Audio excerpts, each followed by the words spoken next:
자, 안녕하십니까. 염승환 이사입니다. 자, 오늘 2026년 2월 25일 시장 함께 읽기 시작하겠습니다. 오늘은 6천을 넘겨버렸네요. 예, 시장이 뜨겁습니다. 네, 이게 정말 못 날린가요? 그냥 파죽지세입니다. 계속 올라가고 막판에 좀 밀리긴 했지만 어쨌든 시장은 뜨겁고요. 네. 그래서 오늘 이제 다양한 또 이슈들이 있어서 한번 소개를 해 드리도록 하겠습니다. 일단 오늘 요거 좀 말씀드릴게요. 편지 어디서 보냐. 저희 이제 이렇게 채널 들어오시면 게시물 보이세요 혹시? 게시물? 예. 여기 이제 저희 채널에 여기 게시물 있죠. 여러분들이 이제 유튜브 딱 하시면 채널에 딱 들어오시면 이렇게 뭐 동영상, 쇼츠 뭐 이런 게 있는데 게시물 누르시면 돼요. 이렇게 누르면 요 아래쪽에 요게 이제 요건 이제 월요일마다 올려드리는 거 여기 남기시면 여기다 이제 댓글 다시면 오늘 상담해 드리죠. 뭐 오늘 너무 많아 가지고 제가 뭐 좀 건너뛴 것들도 있습니다. 그리고 여기다 이제 일요일 날 제가 보통 올려드리거든요. 이렇게. 이렇게 여기 보이시죠? 여기. 예. 여기 뭐 "새해 복 많이 받으세요. 거대한 모험 가고 있다." 그래서 일요일 날 보통 밤에 올립니다. 여기서 보시면 되니까 참고해 주시면 감사하겠습니다. 자, 오늘 이제 해 드릴 내용 몇 개 좀 말씀을 드릴게요.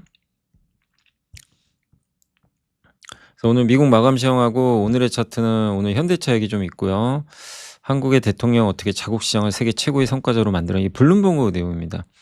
그래서 한 텔레그램에서 좀 요약을 해 주셨고 아시아 테크 투자자의 피드백, JP모건 자료고 삼성전자, CT증권, 그다음에 UBS가 리튬 가격 대폭 상향을 했습니다. 글로벌 원전 패권 전쟁, 그다음에 이제 관세 위법 판결은 수요 개선의 트리거다. 석유와 자동차 요거 내용 좋더라고요. 그래서 새만금 투자한 거죠. 그리고 AI 붐의 대가 요것도 KB증권의 이은태 연구원님.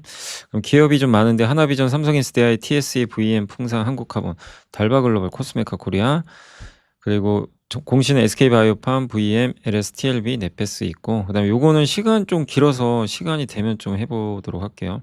내용은 되게 좋은데 시간이 좀 되면 해보도록 하겠습니다. 일단 오늘 미국은 AMD가 급등했습니다. 좀 호재가 나왔어요.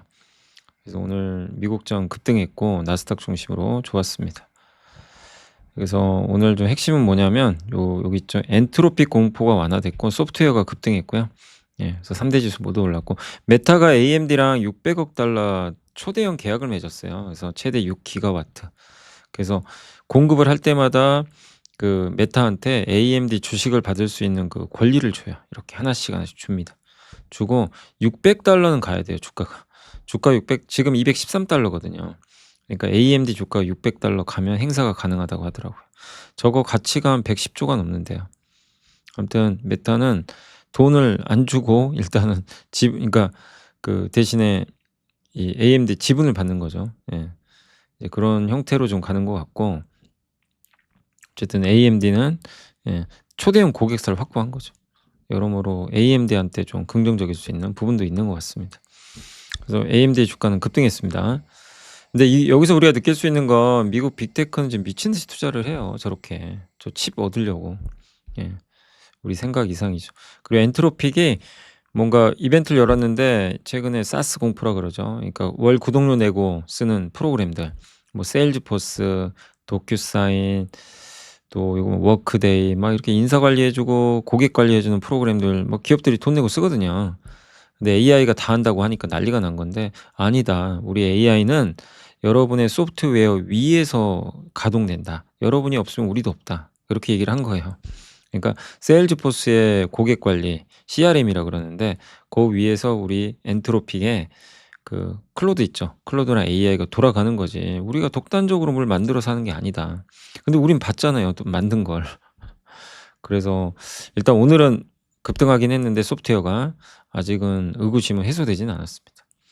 그리고 연준은 그러니까 AI 실업을 금리 인하로 못 막는다 경고를 했고요. AI에 대한 걱정은 있어요. 이게 실업률이 올라갈까 봐 걱정은 하는데 근데 너무 앞선 걱정이에요, 아직은. 2년 후에 또 어떤 일이 발생할지 모르는 거고 너무 막연한 걱정이죠, 아직은. 그리고 인플레가 좀 높기 때문에 금리 인하 좀 신중하자. 약간 그런 느낌이었습니다. AMD 올랐고 샌디스크는 시트론 리서치가 공매도를 보고서를 써 가지고 급락해 버렸어요. 예. 삼성전자가 또 막 증산한다 막 이런 얘기도 나오고 그래서 저는 뭐 이렇게 별로 내용 공감이 안 되던데 아무튼 시트론 리서치는 미국의 유명한 공매도 보고서 쓰는 데인데 맞은 적이 별로 없어요 사실. 예. 테슬라도 공매도 쳐 놓고 많이 올라가고 공매도 보고서 쓰고 많이 올라갔고 애플 좋았고요. TSMC 급등했고 소프트웨어, IBM 그리고 GE 버노버가 신고가 났습니다. 월플은 이제 대규모 신주 발행 소식에 급락했습니다. 그래서 오늘 이렇게 한번 정리해 드리고요. 그래서 그 내용들은 다 소개해 드렸고 좀 여기 AMD와도 대규모 계약을 맺은 거는 AI 인프라 투자가 줄어든 게 아니다. 확산되고 있다는 걸 나타낸 거죠. 소비자 신뢰 지수 좋았고 그럼 트럼프 대통령이 오늘 사실 국정연설이 있었어요. 근데 그냥 뭐 어느 정도 예상했던 범위 내에서 한 것 같아요. 관세 원래 15%잖아요. 10으로 낮춘대요. 10%로. 이건 호재죠. 그리고 금리는 좀 올라갔고 네. 메타 아까 말씀드린 대로 그 내용입니다. 그래서 넘어갈게요. 수백억 달러 이상 우리나라 돈으로는 110조가 넘는 걸로 알려져 있습니다. 엔비디아한테는 좀 안 좋죠. 엔비디아한테는 경쟁이 생긴 거니까. 그래서 메타는 엔비디아하고도 거래 맺고 AMD 그러니까 많은 칩 고객사랑 그러니까 칩 만드는 회사들과 이제 계약을 맺는 거죠. 여기에는 삼성과 하이닉스의 HBM이 다 들어가니까 뭐 누가 이기든 상관없어요. 메모리가 승자죠. 아까 엔트로픽 여기 소프트웨어 안도렐리 클로드 코어 예, 저도 집에서 했던 게 저거거든요. 그래서 저게 이제 소프트웨어를 대체할 거다. 뭐 이래 가지고 근데 행사를 열었어요. 기업용 오케스트레이션 그러니까 오케스트라 지휘자가 지휘하는 것처럼 예, 자기가 그러니까 지휘하면서 요거 예, 바이올린 연주하고 그런 게 아니라 나는 지시만 할 테니까 너 바이올린 하면 되고 피아노 치면 되고 이제 이렇게 분업하자는 거죠. 그 내용인데 아무튼 이제 그걸 좀 쉽게 설명한 겁니다. 그래서 막 소프트웨어 기업들이 이제 없어지고 뭐 난리 아니냐 막 이랬는데 왜 지휘자가 피아노까지 하고 왜 지휘자 혼자서 북치고 장구치고 다 하냐 이거예요. 예. 그 시장이 싫어서 이제 폭락을 한 건데 이제 그 지휘자인 AI 엔트로픽이 "아 우리 아니다. 여러분한테 맞는 그게 있으니까 우리는 그걸 뺏고 싶지 않다. 같이 하자. 우리 조화롭게 예 연주하자." 이렇게 이제 돼 버린 거죠. 그래서 "우리 같이 일하자."는 파트너십을 발표한 겁니다. 그래서 지휘자 역할 오케스트레이션 레이어라고 써 있죠. 예. 혼자 연주하는 게 아니라 각 악기가 언제 어떻게 연주할지 조율하는 거예요. 기업도 마찬가지죠. 회사에는 세일즈포스 영업 관리, 슬랙, 메신저, 도큐사인, 전자서명, 구글 드라이브, 파일 저장 이런 도구들이 있는데 엔트로픽의 클로드가 이걸 다 대체한다고 공포가 생긴 거예요. 근데 아니라는 거죠. 예. 그래서 AI는 이메일은 슬랙으로 보내주고 계약서는 도큐사인으로 서명받고 이렇게 하겠다는 거예요. AI가 대신 해줄 텐데 그 프로그램을 써서 해 주겠다. 요런 내용입니다. 그래서 처음에는 AI가 소프트웨어 죽인다였는데 이제 AI가 소프트웨어를 더 잘 쓰게 하는 건가? 그래도 여전히 의심 많습니다. 여전히 대체하면 어떡하지? 공포. 그게 바뀐 건 없어요. 그래서 진정은 됐지만 좀 시간은 회복까지는 시간이 걸립니다. 요 밑에 내용은 이제 아까 해드렸던 내용이니까 넘어갈게요. 특징주도 아까 설명 다 드렸고. 자 그리고 이제 오늘의 차트 한번 보도록 하겠습니다. 자 5년의 기다림 현대차. 현대차 AI 로봇을 테슬라 넘어설까? 이게 파이낸셜 타임즈에 나왔던 기사를 한번 좀 참고해서 만든 겁니다. 그래서 보세요. 이게 노란색이 테슬라고 파란색이 뭐죠? 현대차입니다. 오늘 아침 기준이에요. 예. 현대차가 5년 주가 역전했죠. 5년 동안. 테슬라 5년 동안 80%. 예. 대단한 일이에요. 뭔가 현대차에 무슨 일이 발생한 거죠. 예. 그건 당연히 로봇이고 어쨌든 현대차와 테슬라의 주가가 지금 역전이 됐죠. 이 최근에 수익률은. 피지컬 AI 기대감이죠. 뭐 다들 아시겠지만. 테슬라는 여기 앞서 있는 거고 후발주자였고 현대차는. 그러니까 스스로 후발주자라고 인정을 했어요. "우리 후발주자다. 근데 우리 이제 한번 하겠다." 그래서 수십 년을 쌓은 압도적인 대량 생산 능력과 제조 현장 데이터라는 무기가 있잖아요. 이걸 가지고 하겠다는 거죠. 우리 다 공부했던 내용들입니다. 그래서 세계적인 로봇 기업 아틀라스 이제 3만 대 양산 들어갑니다. 28년부터. 로봇을 일제 자동차 조립 라인에 놓겠다는 거예요. 그리고 제일 중요한 게 올해 8 월에 요걸 꼭 기억하셔야 돼요. 로봇 메타플랜트 어플리케이션 센터. 이게 로봇 실험하는 거예요. 로봇이 거기서 훈련하고 실험을 합니다. 자율주행 분야에서도 성과가 가시화되고 있다. 현대차와 애프티브의 합작사 모셔널. 예. 올해 말에요. 라스베가스에서 무인 로보택시 한대요. 현대차 계열사가. 예, 모셔널이라고 있어요. 여기도 돈 까먹는 하마예요. 그래서 애프티브는 이제 투자 안 하고 현대차가 다 지금 돈 다 대주고 있죠. 포기 안 하고 있죠. 그리고 결과물이 잘 나오면 한 단계 레벨업합니다. 그래서 올해 그 자율주행하고 로봇 쪽에서 현대차가 보여줄 게 되게 많아요. 자, 현대차와 이제 테슬라의 경쟁력 비교인데 한번 보시면 로봇 뭐 나와 있고 여기는 기술력, 제조 역량이고 여기는 소프트웨어, 칩 설계. 여기 제조 현장을 자동화. 근데 테슬라는 목표가 각 가정에도 로봇을 놓겠다는 거죠. 자율주행은 모셔널, 여기는 이제 FSD가 있죠. 엔비디아나 협력하고 있고 테슬라는 자기 혼자 다 하는 게. 그게 좀 차이점이다라고 보시면 되겠습니다. 그래서 세계적인 로봇 기업 이제 보스턴 다이내믹스의 휴머노이드 로봇 아틀라스 아까 설명해 드렸고, 네. 제조업의 강자다. 생산 효율성 극대화가 가장 중요하고, 테슬라는 범용화 시키는 거죠. 뭐 공장에만 쓰는 게 아니라 다양한 곳에 다 쓸 수 있게 하겠다. 물론 비관적인 시선도 존재하죠. 인간을 대체할 수는 없다. 뭐 그런 건 있지만 방향은 안 바뀝니다. 미국 정부가 국가 로봇위원회 법안을 발의를 했대요. 백악관이 국가 차원 로봇 전략을 검토. 그러니까 이거는 미국 여기 최근에 정부가 국가 로봇위원회 법안을 아니 미국 정부가 아니죠. 의회죠. 의회. 법안 발의는 의회죠. 잘못 썼. 미국 의회가 국가로봇위원회 법안을 발의했고 백악관이 작년 말에 국가 차원의 로봇 전략을 검토했어요. 그러니까 로봇에 적극적으로 투자할 거고 중국에 의존하는 거 용납이 안 됩니다. 예. 근데 지금 테슬라 로봇도요. 두뇌는 자국, 몸통은 중국에 의존해요. 그러니까 이거는 안 된다는 거죠. 근데 보스턴 다이내믹스는 미국 회사잖아요. 어떻게 보면 법인이. 그리고 현대차가 인수한 거고. 그러니까 이제 미국 정부 입장에서는 보스턴 다이내믹스 로봇은 쓰면 아주 좋은 거죠. 네. 그래서 기대가 되고 또 현대차가 피지컬 AI는 거대한 패러다임 전환 속에서 이제 참 감히 옛날엔 상상도 못할 일이죠. 대등한 경쟁을 펼치고 있다라고 보시고 밸류체인은 그냥 추정해 본 겁니다. 뭐 로봇 제조 총괄하는 현대차, 액추에이터 현대모비스 H7만도 사면 한국 감속기 부품은 한국 PIM, 모터는 S&T 모티브, 레그 모듈은 SL, 바디 모듈 화신, 소프트웨어 현대 오토에버. 이쪽에 이제 추정을 해본 거고요. 그런 밸류체인 좀 참고하시면 될 것 같습니다. 오늘 주가가 그동안 못 갔는데 오늘 아주 화끈하게 잘 갔습니다. 현대차. 기아가 오늘 날아가 버렸죠. 자, 그리고 정책 요게 뭐냐면 블룸버그에서 나왔던 건데 이제 이재명 대통령이 어떻게 자국 시장을 코스피를 세계 최고의 성과 시장으로 바꿨나. 예. 모든 주주를 위해 평등한 운동장을 조성하고 이사회의 책임성을 강화하는 요걸 상법을 개정시켜 버렸어요. 대주주 일가가 통제권을 유지하기 위해 사용하는 자사주 의무 소각을 추진해 버렸어요. 예. 그러니까 소액주주 위하는 정책이 많이 나온 거죠. 배당 소득세도 분리과세하고 부정행위 뽑으려고 그러고 MSCI 선진지수 편입하기 위해서 환율도 이제 24시간 하겠다. 이런 식으로 나가고 있고. 그래서 어쨌든 지금 완전히 분위기가 좀 많이 바뀌고 있는 그런 상황으로 보시면 되겠습니다. 그리고 주식시장의 이제 성과 및 지표 좋죠. 예.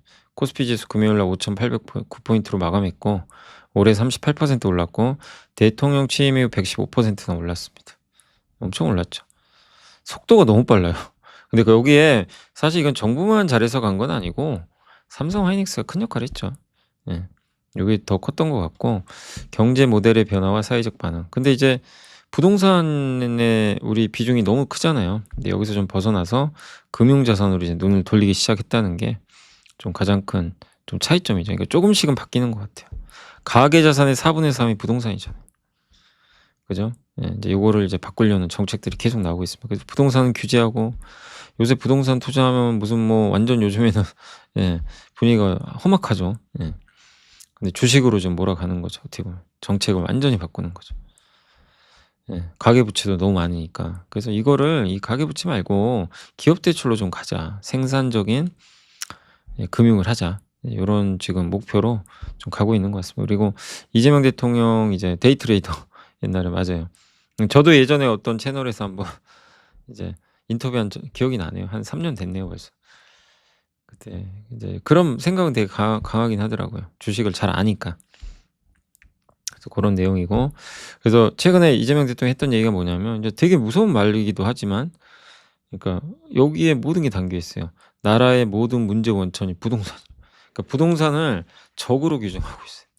지금 그래요. 지금 그렇게 말을 하고 있고, 이게 뭐 잘하느냐 못하느냐 문제보다 저걸 보면서 대통령이 저런 생각하면, 우리가 트럼프도 그러잖아요. 트럼프 대통령 얘기하는 거 보고 '야 저거는 아닌 것 같아. 저러면 안 돼.' 이게 아니고 거기서 어떤 이슈가 생기는지 우리가 고민을 해 봐야 되는데, 마찬가지죠. 결국 주식이죠. 국내 주식하면 우대해 주겠다는 거죠, 정책적으로. 그게 계속 이어지고 있다라고 보시면 되겠습니다. 자, 반도체 관련해서 아시아테크 투자자 피드백인데 JP모건이고 강세장이 지속될 걸로 전망하고 있대요. 지금 아시아 투자자들 미팅을 한 거예요. 투자자들 미팅을 했더니, 예. 그리고 메모리 산업 이게 핵심입니다. 이제는 인프라가 아니라 메모리는 필수 소비재다. 인식이 완전히 바뀌고 있다고 합니다. 그래서 그런 관점에서 투자자 3분의 2가 지금 동의를 하고 있고, 사이클 정점에 좀 논란이 있고, 전통적 지표상 2026년 3분기경 단기 모멘텀 정점 가능성은 있는데, 어쨌든 그러니까 모멘텀이 정점이라는 거지 주가 정점은 아니에요. 근데 27년, 28년까지는 계속 업황이 좋을 수 있다는 얘기죠. 장기 구매 계약, 클라우드 빅테크, 뭐 예를 들면 이제 아마존 같은 마이크로소프트나 장기 공급 계약 이런 것들을 하고 있고, 공급 부족은 계속 공급이 부족해요. 예. 그리고 투자도 늘리겠죠. 예, 당연히 늘릴 텐데 투자 늘린다고 공급이 팍 늘어나기는 어렵고요. 낸드들을 재발견했죠. 옛날엔 낸드는 참 이게 떨어졌는데 요즘엔 아주 좋고, 반도체 그리고 장비도 선호한다. 그런 내용입니다. 삼성전자 관심고죠. SK하이닉스 기업별로 투자들은 포트폴리오 내 메모리 비중 확대를 위해서 하이닉스 비중을 좀 높게 가져가래요. 그러면서 삼성전자를 추가해라. 뭐 그런 게 낫지 않냐 이런 얘기고, 그러니까 한국의 반도체 업종이 이제 필수 소비자 영역으로 변모해 간다면 과거처럼 경기에 따라 수요가 급변하는 이 인프라 성격에서 벗어나서 꾸준하고 안정적인 소비 패턴을 갖춘 그러니까 밸류가 올라가요. 미국 증시나 이런 미국의 빅테크나 이런 기업들이 애플도 그렇고 높은 평가를 왜 받죠? 필수 소비재가 된 거예요. 예. 그러니까 막 경기를 잘 안 타는 거죠. 꾸준하게 돈 버는 회사로 이제 인식이 바뀌면 밸류가 올라가게 됩니다. 거기다 경쟁도 치열하지 않고. 그래서 이렇게 되면요, 우리나라 증시의 변동성이 낮아지고요.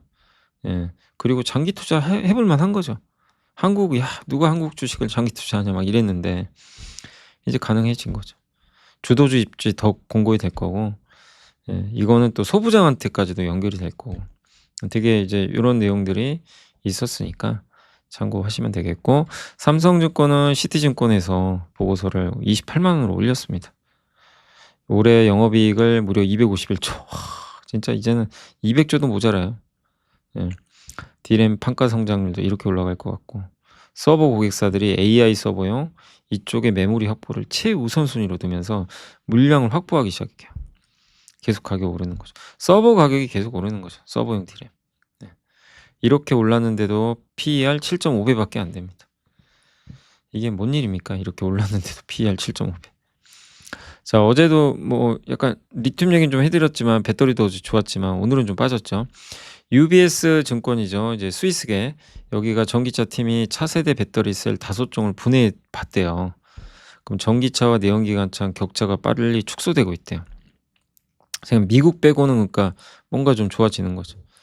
현재 단일 배터리 총 비용은 킬로와트당 $55 수준인데 2020년 대비 50%나 하락을 했다고 합니다. 이 배터리 제조 비용은 매년 약 10%씩 추가 하락을 하고 있다고 합니다. 이 같은 추세는 승용차뿐만 아니라 트럭, 고정식 ESS 등으로 확산되면서 구조적 전환을 촉진할 것 같다. 이런 내용입니다. 중국의 낮은 배터리 제조 원가는, 그러니까 중국은 제조 원가가 낮아요. 그러니까 점유율이 높을 수밖에 없는 거죠. 리튬 수요도 앞으로 증가할 걸로 전망하고 있고, 이 전기차 판매 회복과 배터리 ESS 투자 가속이 주요 원인이다. 그러니까 최악에서 이제 벗어나는 거예요. 그래서 전 리튬도 좀 좋아지는 분위기고, 리튬 값이 또 올라가면은 배터리 값도 같이 오르긴 하거든요. 그래서 최근에 스포드민, 이제 리튬 원재료겠죠. 요게 74% 예, 가격이 올라갈 거라고 기존보다 이렇게 상향 조정을 했다고 합니다. 그래서 UBS는 글로벌 리튬 수요가 2030년까지 340만 톤으로 2배 증가할 거다. 예, 요렇게 좀 긍정적인. 요거는 배터리한테는 되게 호재죠. 예, 요런 내용들이 뭐 팩트로 밝혀진다면 좋을 것 같습니다. 자, 그렇게 했고요. 오늘 이제 보고서 좀 설명해 드릴게요. 이거는 26 일이죠. 자, 원전, 글로벌 원전 패권전제. 요새 원전주도 뭐 너무 좋죠. 그러니까 27년, 28년 PJM. 여기가 이제 저기 미국 동부 쪽에 있는 이제 전기 공급하는 회사거든요. 거기 요금이 877% 폭등했대요. 민간 기업이니까 가능한 거예요. 더 이상 올리고 싶어도 못 올려요. 트럼프가 그리고 때려버렸죠. 예. 올리면 안 된다고. AI 데이터 센터, 이 절실함의 표현이다. 원전은 가장 확실한 기저발전인데 요게 원전 이제 가동이 늘면 늘수록 당연히 전력 수요는 늘 수밖에 없죠. 2050년까지 근데 원전 200기가와트 증설하기 위해서 건설 및 제조 관련 신규 인력이 23에서 27만 명 필요하대요. 신규 전문직이 10만 명. 근데 어려워요. 저런 인력 구하기가 미국은. 그리고 앞으로 300기가와트 증설하려면 추가 인력이 또 필요한 거죠. 트럼프 정부의 계획에 따르면 300기가와트면 원전 30개를 져야 돼요. 300개. 1기가와트가 1기거든요. 300개 원전을 지어야 됩니다. 근데 제조 인력이 안 돼요. 15,600명이니까. 고속년 인력은 1,000명도 안 된대요. 그래서 원전 건설을 위한 두 가지 핵심 문제 해결 방안 도입 중인데 어쨌든 이제 정부가 소유한 그런 이제 발전소나 이런 그 원전 건설 비용을 요금에 놓자는 거죠. 전기 요금에. 그럼 이제 여기 투자가 활성화될 수 있다는 거죠. 원전은 짓는데 너무 오래 걸리니까. 근데 여기다가 전기 요금에 넣어서 포함을 시켜버리자. 원전 지을 때. 그럼 이제 비용이 좀 줄 수 있다는 거 하나가 있고, 한미 원전 동맹 위에 미국의 원전 생태계 재건 목표. 지금 미국은 원전 생태계 재건하려고 그러죠. 우리나라는 뭐 전 세계적으로 가장 유명한 잘하는 원전 건설 능력을 갖고 있고, 그래서 한국전력과 한수원이 이런 그 공사 원전을 지어주고 운영 관리하는 주 계약자로, 그러니까 일단 만약에 계약을 따낸다면 한전과 한수원이 도맡아서 미국에 원전을 지어준다는 얘기죠. 그리고 웨스팅하우스 의존도가 미국이 너무 높기 때문에 아마 미국 입장에서도 조금 이제 다변화시키려는 부분도 있어요. 그럼 우리가 또 수혜를 받겠죠. 그 세 가지래요. AP100의 원자로 하고 터빈 빌딩 시공만 해주고 보조기기만 이제 우리가 자원 조달이나 이런 것까지 해주는 거고, EPC가 그게 좀 높아요. 마진이, 이익률이.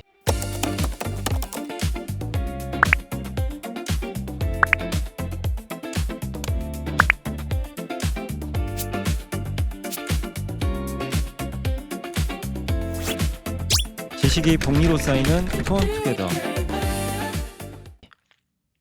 그러니까 설계부터 조달, 시공까지 다 한 번에 하는 거고, 여긴 시공만 하는 거죠. 근데 원자로 빌딩은 시공은 해주고 터빈 빌딩과 보조기기 하나 이쪽으로 붙죠. 요거를 EPC를 같이 해주면 요거는 이익률이 높고요. 제일 좋은 건 우리가 직접 다 하는 거예요. 한국형 원전 독자인데 쉽지는 않죠. 미국이 웨스팅하우스가 좀 있다 보니까. 그래서 이런 시나리오를 예상하고 있습니다. 어쨌든 이제 원전 기대감도 여전히 높고 올해는 수주도 나올 것 같고요. 한전 기술과 이제 부산 에너빌리티를 이렇게 좀 꼽아줬습니다. 한전 기술은 뭐 50년 동안 33개 원전 건설 프로젝트 경험한 국내 유일의 설계 업체고, 그래서 정말 뭐 설계 능력 뛰어나죠. 부산 에너빌리티 말할 것도 없고 독점 기업이죠. 주 기기 만들고. 최근 주가 상승에 좀 부담은 있어요. 오늘도 막 현대건설 아침에 막 급등하더라고요.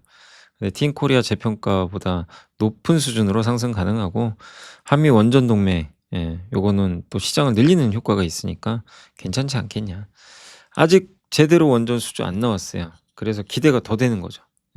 나올 가능성이 있으니까. 그래서 기대감을 계속 높여봐야 되겠습니다. 자, 석유화학은 이제 여기 위법 판결이 나왔잖아요.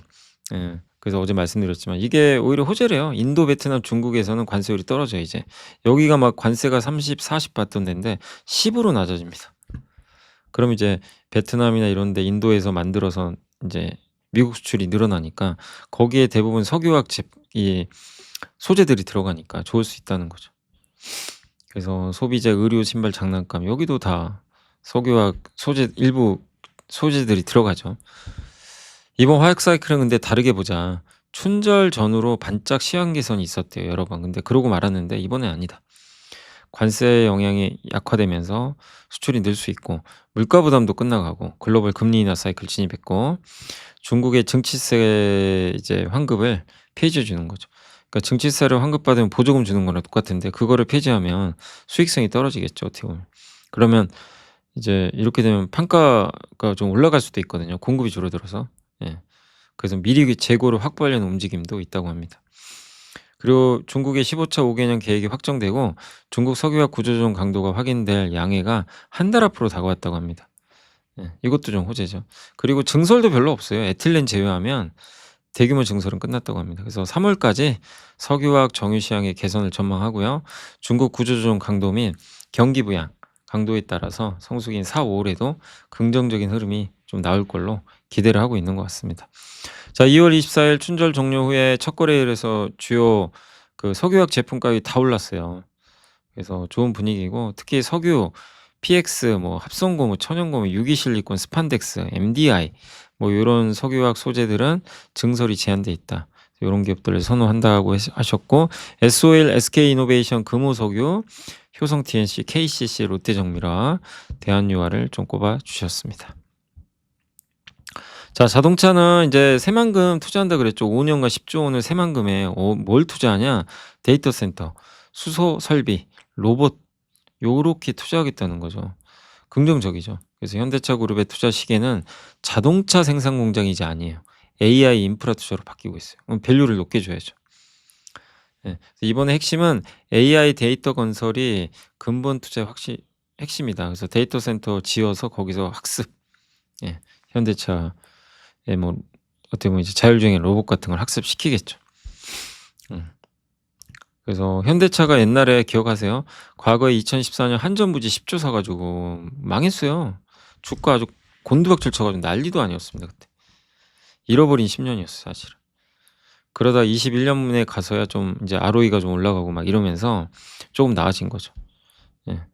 그래서 어떤 투자를 하냐가 되게 중요합니다, 기업이. 근데 저 때는 너무 실망한 거죠. 왜 한전부지를 왜 사 가지고 강남 삼성동에 그죠? 현대차가 뭔 상관이라고. 저걸 덜컥 사 버린 거예요. 주가가 난리가 났어요, 그때. 예. 근데 이제 아니죠. 이번에 새만금 투자는 저거랑 전혀 관계없죠. 회사의 발전을 위해서 하는 거죠. 그래서 보스턴 다이내믹스가 자율주행 훈련을 위한 데이터 센터 투자가 자본 지출의 성격을 바꿨다. 그러니까 블랙엘 GPU로 활용하면 FSD 훈련을 위해 현재 15만 개 있죠. H백.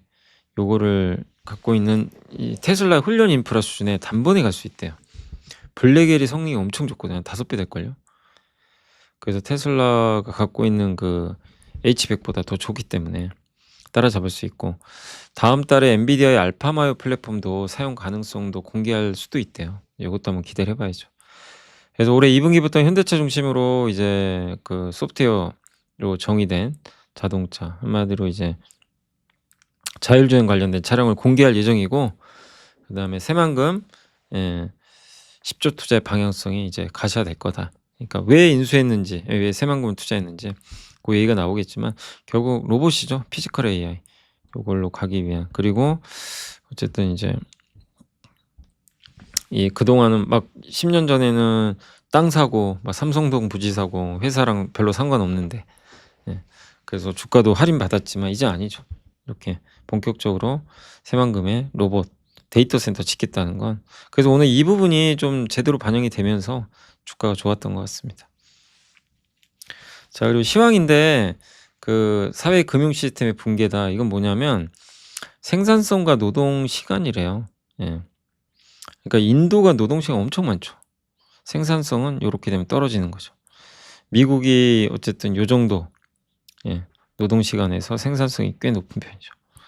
우리나라 여기고. 시트리니 리서치의 더 2028 글로벌 인텔리전스 크라이시스. 그러니까 어제 설명해 드렸죠. 2028년에 어쨌든 이제 글로벌 지능 위기가 올 수 있다. AI 때문에. 그래서 AI가 도입되면 화이트 칼라 일자리가 없어지고 소비가 약화되고 기업들이 마진 방어하려고 AI를 더 쓰고 노동 대체가 가속화되면서 악순환이 이어진다. 그래서 여기에 소프트웨어 기업들이 붕괴하고 모기지 시장도 붕괴하고 실업률 오르고 주가 급락한다. 그래서 이 보고서의 핵심 논거가 AI로 인한 노동시장 붕괴론에 대해 어쨌든 AI로 인한 노동시장이 붕괴된다고 보고서가 썼잖아요. 근데 여기 이은택 연구원님은 동의 안 합니다. 이 중에 30%만 진실이다. 역사적으로 생산성 혁신은 실업률을 높이기보다 오히려 낮추는 방향으로 작동해야 돼요. 생산성이 늘면은 실업률이 떨어진대요. 그래서 과거 산업혁명 시기마다 실업률이 상승했다는 증거는 없고 오히려 해당 시기에 실업률이 낮아졌대요. 되게 아이러니하죠. 이런 혁명이 발생하면 일자리가 새로운 게 또 생기기도 하니까. 그리고 이제 2020년 전후의 4차 산업혁명, 플랫폼 혁명 시기에도 실업률이 낮아졌어요. 기술이 노동력을 대체하는데 왜 실업률이 높아지지 않냐면 해고가 많은 게 아니라 근무 시간을 줄여버린대요. 일자리가 사라진 게 아니라 우리가 일하는 시간이 줄어요. 국가 간 비교, 인도의 노동 시간은 독일보다 2배래요. 인도인이 부지런하기 때문이 아니라 독일의 생산성이 높기 때문이에요. 생산성이 높으면 그 시간이 남아요. 그죠? 예. 그래서 덜 일하고 더 많이 버는 거죠. 한 국가의 역사적 변화를 보면 현재 한국의 자녀 세대의 노동 시간은 지금 부모님 세대의 3분의 2에 불과해요. 이런 게으르다는 게 아니라 생산성을 올린 거죠. 조선시대에는 하루 종일 노동했잖아요, 진짜. 주말이나 휴가 뭐 이런 걸 어떻게 갑니까? 그죠? 일이 너무 많은데. 그다음에 여기 여행이죠. 여행 등 이제 여가 자체가 이제 불가능했어요. 그래서 결론적으로 기술혁명은 이제 분명 일부 실험을 만들어요. 당연히 뭐 있을 수 있죠. 근데 근무 시간을 줄여서 여가 시간을 확대하기 때문에 너무 앞서가지 말자. 그렇게 붕괴 안 된다. 그러니까 시트리니 보고서는 마치 그냥 28년도에 글로벌 경제가 막 붕괴되는 쪽으로 시나리오가 나오는데 아니다. 과거 경험상 실험 해고가 많아지는 게 아니라 그런 사람들의 일하는 시간을 줄여준다. 대신에 생산성은 올라간다. 이렇게 되면 좋죠. 이렇게만 된다면 뭐 좋은데 뭐 2-3년 후는 알 수가 없죠. 어떻게 될지. 그런 좀 반박하는 내용이 있었습니다. 하나비전 흑자전환 성공했고 하나세미텍이 반도체 후공정 HBM용 TC 본딩 장비 만듭니다. 세미텍의 26년 매출액은 5천억에서 6천억. 그래서 이번에 실적 흑자전환 했고요. 그리고 TC 본드 말고도 한미 반도체랑 경쟁하죠. 요거 말고도 차세대 장비 제품군 다변화를 시도 중에 있다고 합니다. 증착 장비도 만드는데 연초에 고객사에게 샘플 물량을 공급한 걸로 좀 파악이 되고 있다고 합니다. 관건은 점유율인데 점유율을 좀 더 늘릴 수 있느냐가 관건이죠. 그래서 현재 고객사 점유율은 TC 본도 기준으로는 한 50% 이상일 걸로 파악은 되고 있습니다. 굉장히 높죠.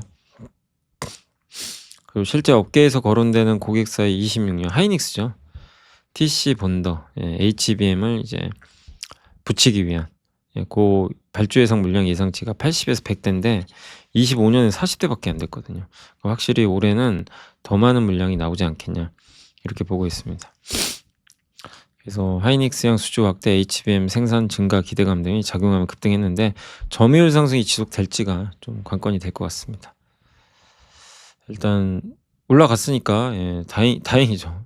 주가는 현대차증권에서 목표 주가 53만 원으로 올렸습니다. 삼성 SDI를. 그래서 종고치 전지하고 있고 27년에 아마 나올 거예요. 삼성 디스플레이 지분 매각하면서 이게 좀 크죠. 디스플레이 지분 매각하면서 현금도 들어오고 지분 가치도 뭐 지금 갖고 있는 지분도 올라가는 거죠. 일부. 삼성 E&A, S1, 삼성중공업 지분 가치도 지금 이 기업들 주가들이 워낙 또 좋다 보니까 지분 가치가 계속 올라가고 있는 거죠. 그래서 암흑기가 끝나고 회복이 시작됐고 ESS 배터리 미국 투자하고 중국을 때리고 호재죠. 거기에 자회사들도 알짜가 많고. TSE는 그 반도체 검사 장비에 들어가는 조그만 그 프로브 카드라고 있어요. 그래서 이 디램 프로브 카드, 낸드 프로브 카드 하는데 TSE는 원래 낸드용입니다. 그래서 낸드는 단가가 좀 낮아요. 근데 이번에 이제 S 아마 삼성 같고 삼성전자의 HBM 그냥 프로브 카드죠. 요거를 지금 현재 테스트를 받고 1월에 제품을 공급했다라고 합니다. 공급이 들어가니까 D램용 프로브 카드랑 낸드용 프로브 카드는 달라요. D램이 훨씬 비싸고 알짜죠. 그래서 TSA 프로브 카드는 과거 낸드 중심의 D램 분야 확장 중에 있고, 예. 그래서 상당히 좀 긍정적인 부분으로 가고 있습니다. 영업이익 추정치도 올려버렸어요.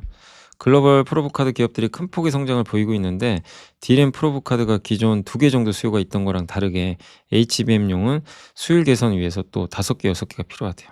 그러니까 기존 D램은 2개인데 HBM이 들어가면요, 3배가 증가하는 거죠. 그래서 D램 프로브 카드 공급 기회도 늘고 있고 TSA가 여기서 앞장서서 가고 있습니다. 원래 중국 CSMT에 D램 프로브 카드 먼저 공급했다가 이걸 기반으로 이제 삼성까지 가게 된 것 같아요. VM도 아까 라이브 할 때 한 분이 물어보셨는데 어떤 식각 장비, 깎아내는 장비, 국내 유일 회사입니다. 점점 이제 난이도가 올라가고 하이닉스가 주요 고객사입니다. 지난해 공시된 수주 금액이 1,000억 원이거든요. 올 1, 2월 합산 수주가 1,400억. 2달 만에 1,400억을 했어요. 엄청난 수주죠. 신규 수주는 급증세다라고 보시면 되겠습니다. 그래서 이건 실적에 반영될 거고, 어쨌든 국내 유일의 식각 장비 기업으로서 프리미엄 기대가 됩니다. 풍산도 많이들 물어보시더라고요. 그러니까 구리를 가공한 제품, 탄약 이 2개인데 자회사들이 있고, 그러니까 신동은 뭐 예를 들면 이런 거예요. 구리 원광석이 있죠. LS M&M으로부터 재련을 해요. 정제된 구리를 풍산이 가져가요. 그래서 그걸로 전기전자, 자동차 뭐 이런 데 들어가는 구리를 만들어서 납품을 합니다. 근데 구리값 올랐으니까 좋아지겠죠. 다만 구리 매출 자체가 성장하는 건 아니에요. 이게 좀 한계가 좀 있다 보니까. 근데 구리값 오르면 이 구리 쪽에서, 예, 좀 차익을 얻을 수가 있는 것 같더라고요. 그래서 지금 구리값 올라서 실적은 신동 부분 쪽은 괜찮을 가능성이 있습니다. 계속 평균 가격 올라가겠죠. 글로벌 구리 수요는 증가하는데 공급이 안 되니까. 예. 그래서 그런 부분에서 구리 쪽은 한번 우리가 기대해 볼 만한 이슈가 있는 것 같습니다. 공급은 안 되고. 근데 이제 관건은 방산이죠. 예. 자, 그리고 이제 방산 부분은 매출 비중은 30% 정도 되는데 영업이익 기여도는 72% 정도 된다고 보시면 되겠고, 이게 핵심이에요. 그래서 약간 이제 좀 아쉬운 게 뭐냐면 여기에 있어요. 그러니까 구리 쪽은 괜찮아요. 근데 이제 원래 이게 탄약부터 그 K2 전차 있죠. 거기 들어가는 포탄, 그다음에 K9 자주포, 이런 이제 탄약을 다 만들어서 공급하는데 막 전쟁 나고 이런 게 부족하니까 이거 공급해서 되게 주가도 많이 올라갔거든요. 네. 그리고 근데 원래는 이제 내수 매출이 좀 많아요. 내수에 국군에 안정적으로 저런 포탄들을, 탄약을 공급을 하고 있습니다. 국내 예산도 올라가고 있고. 네, 근데 마진 이익률은 수출이에요. 수출이 많아야 돼요. 근데 올해는 수출이 줄어들어요. 왜냐면 26년, 27년에는 우리나라가 저기 우크라이나 이런 데 빌려준 탄환들 있죠. 예. 그거를 이제 채워 넣어야 돼요. 그래서 풍산한테 요청을 한 거죠. 만들어 달라고. 그러니까 내수 물량을 뽑아야 돼요, 여기서. 어쩔 수 없죠. 예, 수출을 줄일 수밖에 없어요. 안타까운 일이죠. 왜? 그러니까 뭐 안타깝다는 표현 좀 그런데 풍산 입장에서는 이익률이 더 증가해야 되는데, 예, 이 풍산 입장에서는 그게 안 되는 거죠. 예. 왜냐하면 이걸 채워내야 되니까. 그래서 이 부분 때문에 주가가 안 가버린 거예요. 수출이 많이 늘어나야 가는데 국내 내수로 비중을 늘려야 되니까. 근데 이거는 뭐 오래가는 이슈는 아니니까. 그래서 이 부분 때문에 좀 빠졌다라고, 이제 주가 부진했다 이렇게 보시면 됩니다. 수출 프로젝트는 되게 많아요. 현대로템, K2 전차 계속 수주 잘 되고 있고, 하나 에어로스페이스, K9 자주포. 그래서 러우 전쟁 이후로 폴란드에서 한국 방산업체와 장기 계약이 잘 이루어지며 수출 판로가 열렸고, 그리고 뭐 폴란드 중심을 넘어서 얼마 전에 페루랑 현대로템이 합의 맺었잖아요. 그 K2 전차. 그죠? 예. 루마니아, 이라크에서도 지금 전차도 검토 중에 있고, 하나 에어로의 K9 자주포, 천무도 노르웨이, 에스토니아 수주 계약 확정 짓고, 이게 되게 다변화되고 있어요. 이런 데 탄약 들어가니까 좋은데, 올해는 어쨌든 예상만큼의 성장은 나오기가 좀 어렵다는 게 그 내수 비중이 높아야 되니까 그걸 염두에 두시면 됩니다. 이건 나쁘다고 보진 마시고요. 예. 좀 시간이 지나면 또 해결될 이슈죠. 수출은 어쨌든 늘어나야 되니까.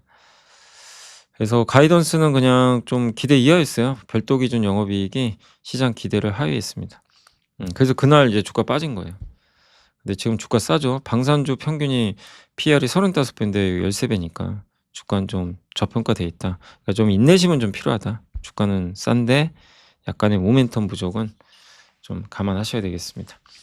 자, 한국카본 4분기 영업이익 서프라이즈 기록했고 우호적 환율, 전분기 대비 중국향 납품 규모 증가. 이번에 실적 좋았어요. 판가도 올라갔고 제일 중요한 게 LNG 운반선 얼마나 수주하느냐, 우리나라 조선사들이 거기에 달린 거죠. 그래서 모잠비크 LNG 프로젝트, 호주 우드사이드 요거 20척 발주 예정돼 있고 미국 엑슨모빌 여기도 한 20척 이상은 발주할 걸로 보이고요. 예. 또 작년에 최종 투자 결정 완료된 글로벌 LNG 프로젝트가 84 MPTA. 1 MPTA당 LNG 운반선이 1.5척 정도 돼요. 굉장히 많은 거죠. 그럼 저기서만 발주하는 게 얼마일까요? 최소 84척 나오죠. 한 100척은 나오는 거예요. LNG 발주가 가능한 거죠. 대부분 이제 우리나라 조선사들이 획득하겠죠. 그래서 저렇게 수주풀이 넓기 때문에 LNG선이 한국카본, 동성화인텍한테 호재가 될 수밖에 없는 거죠. 자, 그리고 달바글로벌도 실적 발표했는데 영업이익 기대에 부합했고요. 강력한 마케팅 효과로 해외 매출도 늘었습니다. 특히 북미가 200%. 뭐 전반적인 내용 좋아요. 가이던스도 올해 영업이익률 21% 제시했고 미국과 유럽 오프라인 확대 본격화로 매출 및 마진율이, 이익률이 오를 것으로 기대하고 있습니다. 또 미국 얼타라는 매장에 들어가거든요. 올리브영 생각하시면 돼요. 그런데 이제 한 200개 점포인데 기존에 점포가 1,400개예요. 미국에 다. 여기다 다 넣겠다는 거죠. 그걸 좀 하고 있고 기존 예상보다 빨리 들어가고 있다고 합니다. 그리고 얼타 점포의 절반 정도 매장에서 매진 현상이 발생했대요. 인기가 많은 거죠. 근데 참 화장품 회사들이 요새 힘은 없습니다. 주도주에서 좀 약간 좀 소외받고 있는 거죠. 코스메카 코리아 실적 좋더라고요. 본사 매출 54, 영업이익 36, 틱톡샵 인기 많고 K뷰티 내 점유율도 증가하고 있고 네. 특히 자회사 잉그로드랩 여기가 무려 영업이익이 151%. 네. 미국 토토화에 공장이 있는데 거기도 흑자 전환. 인천은 원래 잘해요. 98% 성장. 중국도 분기 흑자. 다 전반적인 분위기 좋아지는 거죠. 그래서 제형 경쟁력 상승과 생산 효율 증대 등으로 매출과 수익성 모두 지속적으로 개선 중에 있다. 네. 이렇게 보시면 되겠습니다. 그러니까 ODM사 중에서는 이익 성장률이 가장 좋을 걸로 일단 보고 있습니다. 주가 왜 빠진 거죠? 어젠가 그제 급락했더라고요. 좀 빠질 게 아닌데 PER도 15배니까 비싸다고 볼 수 없는 거죠. 자, 이렇게 해서 이제 보고서까지 했고 제가 일단 공시하고 시간이 되면 반도체 아까 못한 건 좀 해드릴게요. 일단 공시는 그 어제 SK바이오팜이 SK라이프사이언스라는 미국의 유통회사죠. 자회사죠. 여기에 그 의약품을 공급합니다. 여기 통해서 이제 처방이 되는 거예요. 저기 이제 병원에 가는 거죠. 그렇게 보시면 되겠고 세노바메이트 그 엑스코프리라고 하는데 뇌전증 치료제죠. VM이 또 공시를 했습니다. 462억짜리. 그러니까 연초부터 그냥 공격적인 수주를 따내고 있어요. 식각장비. SK하이닉스 내 유일한 국산 식각장비 기업이고 요게 이제 주요 제품들. 실리콘 식각장비. 그럼 레오, WH, WS 2세대, 3세대 폴리 식각장비. 나르도, 레오나르도 뭐 이렇게 돼 있더라고요. 예. 다빈치 이렇게 이름을 그렇게 진 것 같더라고요. 금속막 식각장비 이런 것들 하고 있고 건식 식각장비 플라즈마를 이용해서 이런 이제 물을 이용하는 게 아니죠. 예. 액체를 이용하지 않고 그리고 여기 어디에 들어가냐면 이제 깨끗이 씻은 다음에 산화 공정을 한 다음에 여기다 막을 입혀요. 소재를 증착. 그 다음에 이제 회로 패턴을 그려요. 그리고 나서 필요 없는 걸 깎아요. 중간에. 그걸 식각이라 그래요. 여기 들어갑니다. 근데 여기 이제 이런 방식들이 있고 폴리 방식이냐 뭐 옥사이드 방식이 있냐. 여기 VM은 둘 다 대응 가능합니다. 지금 다 되는 건 아닌데 좀 개발 중에도 있고 하나는 양산 중이고요. 그리고 SK하이닉스양 수주가 아주 가파르게 증가했죠. 네. 보시면 요거죠. 여기 25년 3월부터 8월, 11월, 올해 1월, 2월 이렇게 하이닉스 쪽에 수주가 많이 증가하고 있습니다. 이번 462억 수주는 역대 단일 최대 계약이라고 합니다. 그래서 실적도 좋아지고 있고요. 2025년 흑자 전환에 성공했고 증권사들은 이제 올해 영업이익 700억까지 증가할 걸로 보고 있어요. 근데 그렇게 또 좋게 보는 게 하이닉스가 투자 확대할 거니까 저 청주 공장 M15X, M14, M16은 이제 전환, 기존 라인을 바꾸는 거고 용인도 짓고 있죠. 예. 그리고 외산 장비가 우리나라 시장을 꽉 잡고 있잖아요. 근데 이제 여기서 VM은 독특한 거죠. 외산 장비가 아닌데 식각 장비는 다 외산 장비인데 국산화해 가지고 높은 밸류를 받는 건 맞는 것 같습니다. 자, 그리고 어제 LS M&A, LS의 자회사죠. 여기가 공실됐어요. 인도네시아에 비철금속 제조하는 회사를 어떻게 인수하는 거죠. 니켈 중간재 만드는 거죠. 취득 금액은 2,600억 정도 된다고 합니다. 그래서 LS M&M이 2,600억 정도로 78% 지분 취득하고 나머지 3,200억을 장기 대여금을 좀 지원을 해가지고 총 5,900억에 투자를 한다고 합니다. 그러니까 인도네시아 니켈 사업에 진출하는 거예요. 그래서 니켈 중간재를 만듭니다. 전기차 120만 대 공급할 수 있는 6만 톤 규모의 생산 능력을 갖추게 되고 구리 재련 사업 위주로 하잖아요. LS M&M이 이제 거기서 벗어나는 거죠. 현재 울산 온산공단 등에 대규모 황산 니켈 공장을 짓고 있거든요. 인도네시아의 그 TMI가 니켈 중간재를 생산해서 한국으로 보내면 LSMN이 그걸 받아서 가공해서 황산 니켈을 만들어요. 그걸 가지고 배터리에 들어가는 거죠. 그런 구조입니다. 그래서 니켈 광석에서 지금 인수하는 기업은 요거예요. 니켈 중간재 사업. 예. 그리고 그걸 가지고 황산 니켈 만들어 전구체 만들고 배터리에 넣는 거죠. TMI는 원래 중국 철강업체인 칭산그룹 계열사였는데 한국 기업인 이제 LS M&M이 인수하면서 지분을 많이 가져가게 됐죠. 중국 회사니까 이제 중국의 자본을 빼는 거죠. 자, TLB는 박상희 이사님이 이렇게 58,000원대 1,000주 정도 1,500주 사셨고 넷페스는 김태훈 사장이죠. 사장이 산 건 거의 처음 본 것 같은데 1억 6,400만 원어치 좀 매수를 했습니다. 그래서 이게 단가가 아마 8,200원일 거예요. 제가 잘못 적은 것 같아요. 그죠? 18,000. 그죠? 지금 주가가 5,000원일 리가 없는데 아무튼 이제 이렇게 한번 보시면 될 것 같습니다. 그래서 넷베스도 참 주가 좀 최근에 정체돼 있지만 사장님이 매수한 거는 좀 의미가 있지 않나라고 생각하고 있습니다. 자, 그리고 이제 아까 반도체 보고서 한번 좀 말씀드릴게요. 아까 못한 거. 저희 당사 자료인데 되게 좋더라고요. 내용이 좀 괜찮았습니다. 자, 제목이 최선의 수 AI 에이전트 시대 메모리 벤더의 불가피한 선택.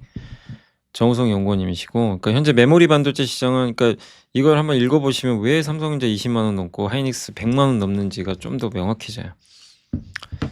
그러니까 지금 이 반도체 시장은 가격도 오르고 막 공급은 불안정하고 막 주가 계속 오르고 이게 맞는 건지 아닌지 막 논란도 심하고 거기다가 일부러 막 그런 얘기도 있어요. 실제 막 일부러 삼성전자가 감산한다, 물량 줄인다.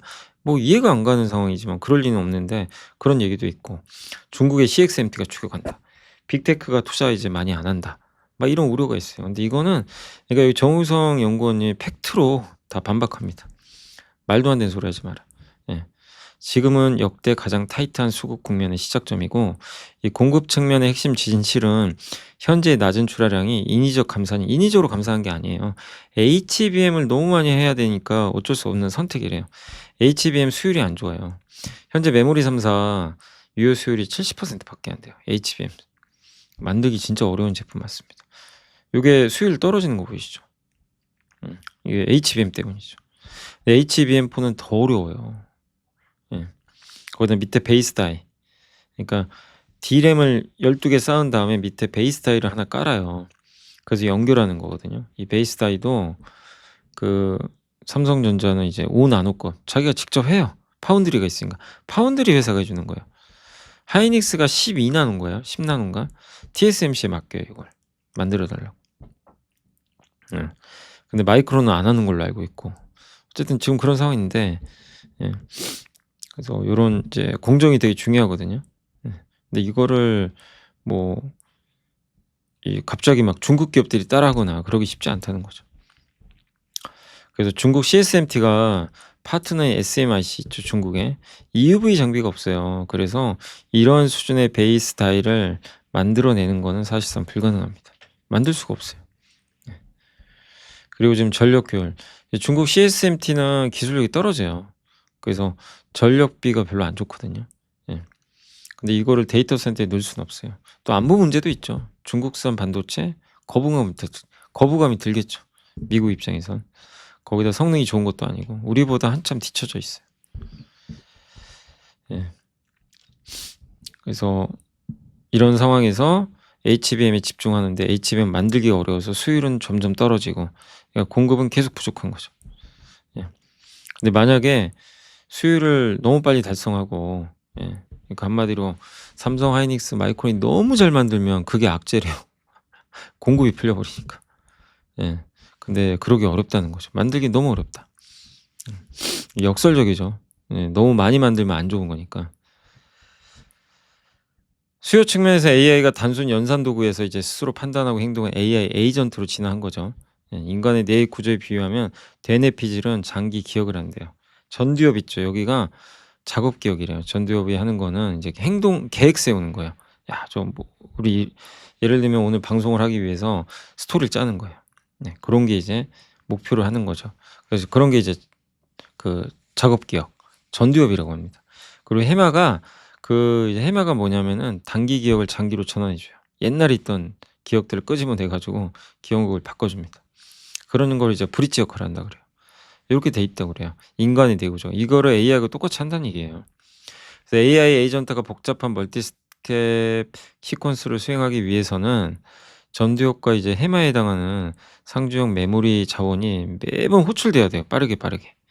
예. 그래서 메모리 용량은 늘어날 수밖에 없어요. AI 에이전트는 여러분의 비서입니다. 여러분들이 챗GPT 하는 거랑은 달라요. 제가 편지에도 한번 써 드린 적 있지만 제가 제 컴퓨터 권한을 주고 너가 크롬 브라우저 그러니까 예를 들면 이제 크롬 브라우저 권한을 주면 얘 AI가 여기 딱 들어와서요. 이거 자기가 만져요 막. 그런 거죠. 나랑 대화한 걸 다 저장해야 돼요. 계속 저장. 기존에 저장한 거를 기억하고 계속 그러면서 가야 돼요. 우리 인간은 뇌에 그런 기능이 있잖아요. 근데 AI는 그런 기능이 없으니까 이걸 만들어 줘야 돼요. 예. 그래서 계속 호출해야 됩니다. 필요한 데이터들을 끄집어내야 되니까. 그래서 서버 내 가치 구성의 변화가 바뀌었어요. D램 비중이 많이 늘었어요. AI 에이전트 확산되면서 D램 비중이 엄청 늘었습니다. 여기 보시면 요게 밸류 믹스 변화인데 일반 서버에서 AI 에이전트 확산이죠. 요 확산 전 D램 비중이 한 45죠. SSD가 11.2. 근데 확산 후에는 66.8. 16.5로 점프하기 시작합니다. 구조적인 거죠, 이게. AI 밑엔 서버인데 메모리 가격 상승에 따른 부품별 믹스 전환인데 D램이 3.3이었어요. 작년 1월에. 올해 비중 8.7까지 올라갔습니다. D램이 정말 가장 좋을 수밖에 없는 데이터죠. GPU 여기 파란색. GPU는 오히려 비중이 줄었어요. 보시면 72.6에서 64.9로 줄어버렸죠. 여기 보시면 72.6, 64.9. 그러니까 오히려 GPU보다는 D램의 비중이 크게 늘어나면서 좀 뭔가 분위기가 바뀌고 있다. 그래서 올해도 어떻게 보면 이제 마이크론이나 샌디스크 이런 우리나라 삼성전자 하이닉스가 엔비디아보다 압도적인 성과를 내게 된 거죠. 그 내용이니까 이해하시면 되겠습니다. 최근에 빅테크들이 엔비디아의 높은 마진을 회피하고자 구글이나 아마존 칩도 도입하고 있는데 어쨌든 GPU 비용이 절감될수록 서버 내에서 대체 불가능한 고성능 메모리는 점점 비용이 올라가요. 그러니까 GPU를 아무리 절감해도 메모리 단에서 또 비용이 늘어요. 그래서 이거는 뭐 메모리 업체들한테 좋은 거죠. 그래서 2027년까지 장기 호황 시나리오가 명확하게 뒷받침되고 있고 2026년 HBM 수요량은 4,822 밀리 맞나요? 밀리언 G인 것 같은데 공급은 4,589 수요는 4,829 수치상으로도 명확한 초과 수요 국면이 지속될 걸로 전망을 하고 있습니다. 그리고 이제 엔비디아 루빈이 3분기 정도에 나올 텐데 HBM4 전환 이제 해야 되잖아요. HBM4로. 그런 상황에서 만들기가 너무 어렵거든요. 그래서 여기서 수율이 또 안 나오면 공급은 더 이제 약해지는 거죠. SK하이닉스와 마이크론의 재고가 5주 미만으로 극도로 낮아요. 근데 이런 재고도 대부분 완성품이 아니라 이제 이 제공품이라고 하더라고요. 다 완성된 게 아니에요. 그런 그런 게 이제 대부분 이렇게 이런 이제 재고에 있는 거고. 예. 그래서 완제품도 아니고 만들어가는 과정에 이런 제공품들이 많다는 것도 좀 특이한 그런 부분인 것 같습니다. 어쨌든 재고는 극도로 적습니다. 이게 하이닉스 재고, 마이크론 재고입니다. 빅테크 자본 지출 둔화 우려에도 역사적 데이터 앞에 설득력을 잇는다. 과거 데이터를 보면 빅테크들은 자본 지출이 연초 가이던스 대비해 다 상향됐어요. 빅테크가 너무 많이 투자하니까 우려하잖아요. 이렇게 투자 많이 한다고. 근데 늘 그랬거든요. 그리고 저거보다 더 투자를 했어요, 실제로. 그래서 현재도 너무 보수적으로 보는 거 아니냐, 이런 좀 내용입니다. 그래서 좀 이번 사이클이 오래 갈 수 있는 내용들을 좀 설명해 주셨고, 현재 메모리 산업은 어느 업체도 HBM 우선 전략을 수정할 요인이 없는 내시균형. 나 먼저 HBM 안 하겠다? 그러니까 이거거든요. 범용 디램이 되게 좋아요, 요즘에. HBM도 좋고. 근데 이익률은 여기가 좋거든요, HBM이. 그래서 많은 기업들이 HBM만 하려고 그래요. 여기 가격이 오르겠죠. 예. 근데 그런 상황에서 어쨌든 이제 HBM을 만약에 여기에 집중을 했는데 디램 값이 막 올라가니까 아까 말씀드린 AI 에이전트 시대에는 저장을 많이 해야 되거든요. 그래서 디램과 낸드가 중요해요. 얘네 수요가 막 폭발하는 거예요. 그럼 이제 기업들 입장에서는 '야 HBM보다 이쪽이 더 좋은데?' 그럼 이쪽으로 옮겨갈 수도 있잖아요. 그럼 망한다는 거예요. 왜냐하면 그 HBM 투자를 줄이는 순간부터 그 반대편에 있는 기업이 치고 들어와요. 그래서 HBM 점유율을 다 가져가 버릴 거예요. 그냥 못 하는 거예요. 그래서 3 사가 모두 지금 적절하게 이제 조절을 하겠지만 HBM이 우선입니다. 여기를 먼저 투자하고 그다음에 이제 범용 반도체가 있는 거죠. 예. 그래서 지금 요런 흐름을 좀 이해하신다면 예, 반도체 사이클이 쉽게 꺾기가 어려운 거죠. 그래서 모든 제조사가 HBM에 집중하면서 범용 디램의 강제적 공급 부족이 발생했다. 아까 요 내용입니다. 2026년에 메모리 섹터는 과거 27년의 경기 사이클에 민감한 하이베타 플레이가 아니라 경기에 민감한 게 아니라 이제 퀄리티, 품질 좋은 아까 JP모건이 쓴 거 있잖아요. 이제 반도체, 메모리는 필수 소비재다. 비슷한 논리죠. 변동성이 큰 그런 플레이가 아니라 HBM 중심으로 안정적이고 고마진에 기획한 그런 어떤 이제 사이클로 재평가 받아야 된다라고 보시면 되겠습니다. 그래서 메모리 업종 전체에 대해서는 비중 확대 의견을 했고요. 예. 기술적 병목의 본질을 꿰뚫는 투자자만이 이번 구조적 호황의 진정한 수혜를 누릴 것으로 판단한다라고 보시면 좀 좋을 것 같습니다. 그러니까 반박한 거예요. 다시 한번 좀 길었죠. 좀 정리를 해드리면 너무 길어요. 맞죠. 그래서 막 감산한다는 얘기 의도적으로 그다음 중국이 쫓아온다 막 이런 그리고 자본 지출 줄일 거다 빅테크들이 뭐 하나도 안 맞는 말이에요. 일단 중국 쫓아올 수 없고요. 장비도 없고 예, 여력이 안 됩니다. 중국은. 그래서 중국이 막 뭐 한다 그러는 건 너무 겁먹지 마시고요. 예. 그리고 빅테크가 자본 지출 늘리는 건 연초보다 항상 더 늘어나요. 그래서 그 공식이 맞다면 올해도 그러지 않겠냐라고 좀 보시면 좀 좋을 것 같습니다. 예. 그래서 이제 긴 아주 좀 보고서였고 예. 그리고 마지막에 가장 핵심은 HBM에 집중해야 되니까 HBM에 집중하다 보니까 일반 디램은 공급이 안 되고 예. 수요는 갑자기 이 공급이 안 되니까 무슨 일이 발생합니까? 가격 오르는데 여기도 근데 수요가 터져요. AI 에이전트랑 저랑 막 대화를 해요. 예. 계속 대화합니다. "너 이거 코딩해 줘." "내 컴퓨터 들어가서 예. 저기 뭐 좀 사 줘. 치킨 한 마리 배달해 줘 봐." 막 이런 식으로 하면 나랑 대화하는 거 그 순간순간을 계속 저장해야 돼요. 계속. 끝없이 저장. 예. 근데 점점 문맥이 길어져요. 거기다 이미지를 제가 줄 수도 있고 점점 길어지면 무슨 일이 발생하죠? 이게 커져요, 저장해야 될 게. 그러면 HBM이 감당을 못 해요. 그래서 디램, 낸드에 다 뿌려 줘야 돼요. 이게 점점 커지죠. 엄청난 일이 지금 발생한 거예요. 그러니까 외국계 증권사가 삼성전자 영업이익 막 300조 얘기도 나오고 이게 진짜 믿기지 않잖아요. 무슨 300조? 이게 진짜 현실성이 있는 건가? 그 정도예요, 지금 상황 자체가. 그렇게 막 계속 나오는 거죠. 예. 그래서 AI 에이전트 시대입니다. 여러분의 비서 역할을 하는 에이전트가 나오면서 여러분이 AI랑 대화하면 그 양도 많아지고 얘가 저장해야 되는 양이 너무 많아지면서 메모리는 너무 많이 필요해진다. 근데 이거를 HBM만 만들려고 하니 나머지 반도체는 없잖아요. 여기 가격이 급등하는 거예요. 그래서 난리가 난 거예요. 그렇다고 일반 D램을 하자니 HBM 포기하고 가야 되잖아요. 그러면 HBM 포기해야 돼요. 점유율 다 뺏깁니다. 그래서 아무도 못 해요 그거를. 이 상태로 가는 거죠. 고걸 좀 어렵지만 이해하시면 되겠습니다. 그래서 일단 오늘 여기까지만 좀 해 드릴게요. 예. 좀 길었습니다. 자 오늘 이제 다 끝났고요. 좀 시장 정리 한번 하겠습니다. 오늘 와 6,083이 끝났고 삼성전자 200,000 전자 안착, 하이닉스 이제 다시 안 내려오면 더 좋겠는데 오늘은 근데 주인공 현대차, 기아입니다. 난리가 났습니다. 예. 그냥 기아가 14%.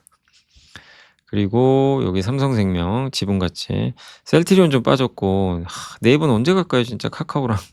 답답합니다. 고려아연 날라갔고 SDI 전기, 와 오늘은 전기는 오늘도 좋았습니다. SK가 드디어 400,000원 넘었습니다. 예, LG화학이 10%. 예, 이노베이션 오늘 좀 밀렸죠. 그냥 뭐 악재는 없습니다. 네. 두산 오늘도 5%, 현대건설이 12%, 현대오토에버가 14% 급등을 했습니다. 이수페타시스 좋았고요. 네. 그리고 LG디스플레이도 요즘에 분위기 좋습니다. 그리고 코스닥은 오늘 좀 혼조세였고 알테오젠 좋았지만 삼청당 제약이 좀 급락했고 클래시스, 블록딜러 좀 빠진 게 그 부분이 좀 아쉽죠. 그리고 레인보우 로보틱스 좋았고요. 현대무벡스, SPG, 올릭스 로봇주들이 좀 좋았던 것 같습니다. 반면 오늘 반도체 소부장도 그렇고 조금 힘들이 없었어요. 주도주들은. 사면이 9% 올랐네요. 사면도 많이들 물어보시더라고요 그때 아침에. 오늘은 올라왔습니다. 그리고 거래대금, 네. 기아가 오늘 제일 많이 나왔고 현대오토에버, 미래에셋증권 9%, 현대건설, LG화학, 네. 하나비전은 어제 상한가 가더니 오늘은 빠져버렸습니다. 네. 그리고 롯데손해보험도 좋았네요. 코스닥도 한 번만 살펴보고 이제 마무리를 좀 하도록 하겠습니다.